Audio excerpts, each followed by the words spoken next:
Hello दोस्तों, आपका स्वागत है अपने यूट्यूब चैनल पर।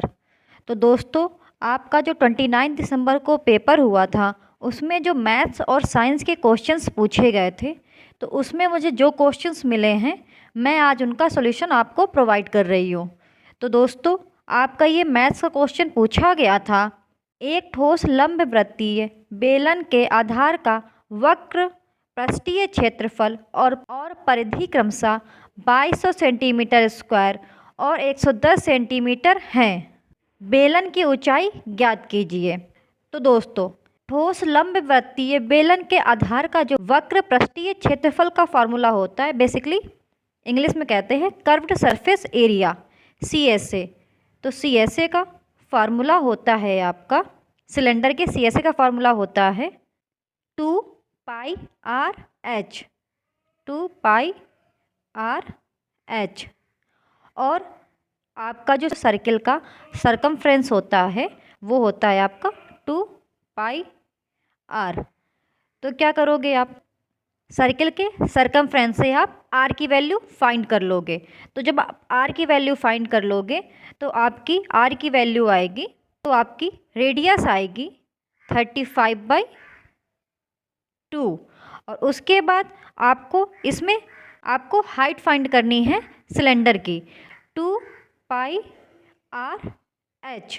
तो जब आप इसको सॉल्व करोगे 2200 is equal to 2 cross 22/7 into R की वैल्यू मैंने अभी बताई आपकी 35/2 इंटू H।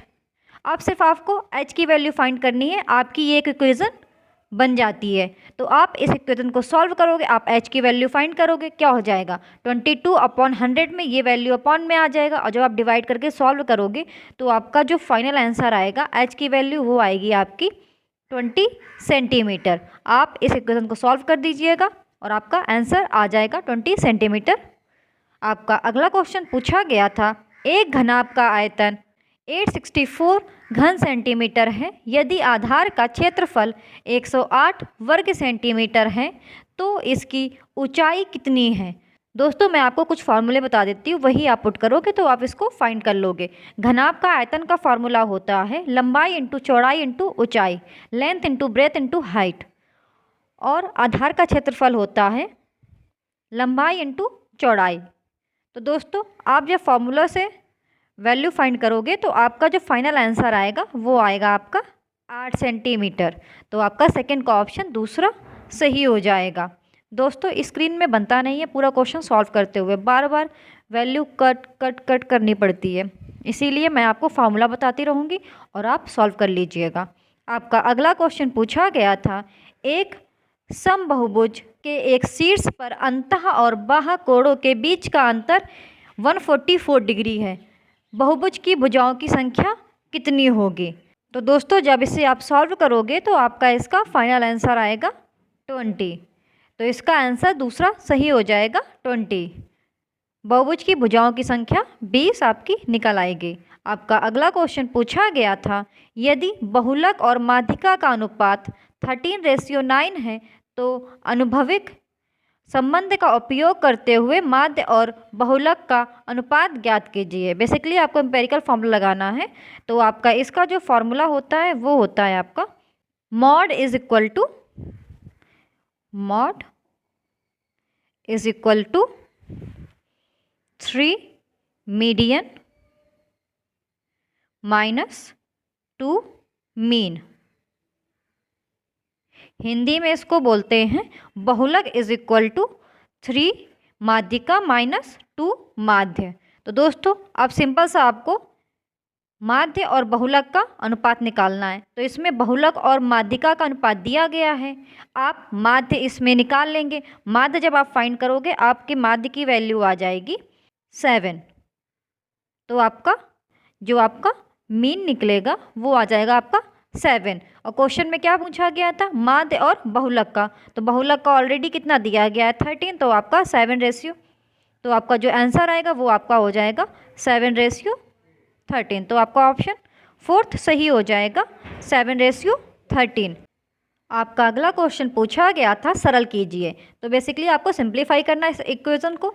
आप इसको सिंप्लीफाई कर लोगे वर्ड मॉड से, तो आपका जो सॉल्यूशन करने पे फाइनल आंसर आएगा वह है आपका 157। तो आपका ऑप्शन सेकंड सही हो जाएगा। आपका अगला क्वेश्चन आया था, किसी प्रिज्म का आधार एक पंचभुज है, इस प्रिज्म के फलकों, किनारों और शीर्षों की संख्याओं का योग है। तो दोस्तों इसका आपका जो ऑप्शन सही हो जाएगा वह है आपका फोर्थ। आपका ऑप्शन फोर्थ सही हो जाएगा 32। आपका अगला क्वेश्चन पूछा गया था, रासायनिक अभिक्रिया HCl plus NaOH is equal NaCl plus H2O। तो बेसिकली ये आपकी उदासीनीकरण अभिक्रिया है। दोस्तों जब आप बेस प्लस एसिड का आपस में रिएक्शन करवाते हैं तो आपका सॉल्ट यानी लवण और जल बनता है। ये आपकी नेचुरलाइजेशन रिएक्शन है। HCl आपका अम्ल यानी एसिड, NaOH आपका बेस यानी क्षार, और ये प्रबल बेस और प्रबल क्षार हैं आपके। आपका अगला क्वेश्चन पूछा गया था, एक लवण के जलीय विलयन का pH 4.5 है, इस लवण के संदर्भ में निम्नलिखित में से कौन सा सत्य है। तो आपका इसका ऑप्शन पहला सही हो जाएगा। यह एक प्रबल अम्ल है और एक दुर्बल क्षार का एक लवण है। तो दोस्तों pH मान अगर आपका 7 से कम होता है तो वो आपका अम्ल कहलाता है। pH मान अगर 7 से ऊपर का होता है तो वो आपका क्षार कहलाता है। और अगर pH मान आपका pH मान अगर आपका 7 होता है तो वो आपका उदासीन होता है। आपका अगला क्वेश्चन पूछा गया था, फ्लोएम हमेशा से प्रवाहित होता है। तो आपका 9th का ऑप्शन पहला सही हो जाएगा, शर्करा स्रोत से शर्करा सिंक, sugar source to sugar sink. आपका अगला क्वेश्चन पूछा गया था, एक अम्लीय घोल में चीनी गुलाब सूचक बदल जाता है। तो आपका इसका ऑप्शन जो सही हो जाएगा वह है आपका तीसरा, मैजेंटा, गहरा गुलाबी। दोस्तों अगर आपको ये वीडियो अच्छा लगे तो आप इस वीडियो को लाइक ज़रूर कर दीजिएगा और आप इस YouTube चैनल को सब्सक्राइब जरूर कीजिएगा। इस YouTube चैनल पर डेली के पेपर के एनालिसिस आपको मिलते रहते हैं उसी दिन। और दोस्तों PYQ की प्रैक्टिस जरूर कर लीजिएगा, बिकॉज क्वेश्चन आपके वही पूछे जा रहे हैं। तो मैंने इस YouTube चैनल पर ऑलरेडी PYQ की ऑलमोस्ट सभी शिफ्टें मैंने कंप्लीट करा दी हैं। तो आप मेरे इस YouTube चैनल को विज़िट करें और सभी PYQ की प्रैक्टिस ज़रूर से ज़रूर कर लीजिए। और दोस्तों आपका अगला क्वेश्चन पूछा गया था, निम्नलिखित में से कौन सा जाइलम तत्व मृत नहीं है। तो आपका इसका ऑप्शन दूसरा सही हो जाएगा, जाइलम मृदुतक। आपका अगला क्वेश्चन पूछा गया था, एक अपवर्तन टेलीस्कोप में डैश होते हैं। तो आपका इसका ऑप्शन फोर्थ सही हो जाएगा, असमान फोकस लंबाई के दो उत्तल लेंस। उत्तल लेंस होता है आपका कॉन्वेक्स लेंस। आपका अगला क्वेश्चन पूछा गया था, मानव आँख के एक महत्वपूर्ण अंग परितारिका का कार्य क्या है। बेसिकली ये आयरिस का पूछा गया है।